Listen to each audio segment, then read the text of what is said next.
dans cette nouvelle leçon auquel on va apprendre ensemble comment créer un formulaire en HTML. Et nous allons commencer par les présenter et par comprendre leur fonctionnement. Alors, les formulaires permettent à recueillir des données envoyées par nos utilisateurs. Nous allons par exemple utiliser le formulaire pour créer du formulaire d'inscription, de contact, etc. Alors, vous devez bien comprendre les limites du HTML. En effet, le HTML va nous permettre de créer notre formulaire sans aucun problème. Mais cependant, on n'a ni le pouvoir de traiter les données envoyées par l'utilisateur, ni le pouvoir de les stocker.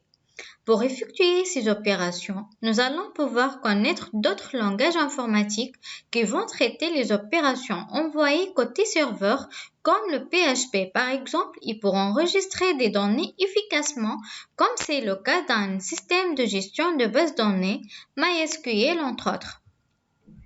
Et comme l'apprentissage de ces langages ne sont pas l'objet de ce cours, nous allons créer nos formulaires tout simplement sans se préoccuper ni du traitement ni de l'enregistrement des données.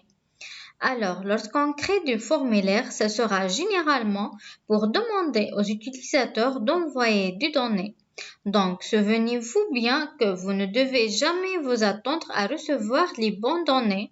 En effet, vous devez toujours vous méfier des données envoyées par les utilisateurs et sécuriser vos formulaires avant d'effectuer toute autre opération. Car s'ils sont un peu nombreux, soyez sûr qu'un jour ou autre, qu'un utilisateur malveillant va directement à profiter de vos formulaires et à envoyer des données non souhaitées et tenter donc de faire bugger votre site ou de récupérer des informations sensibles. Donc, une nouvelle fois, nous n'avons pas le pouvoir de sécuriser nos données envoyées à travers les formulaires avec le HTML.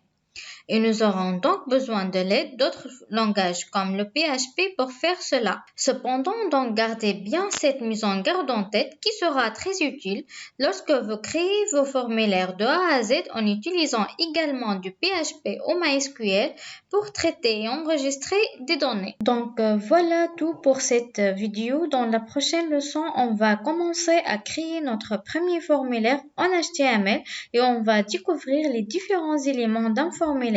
À très bientôt.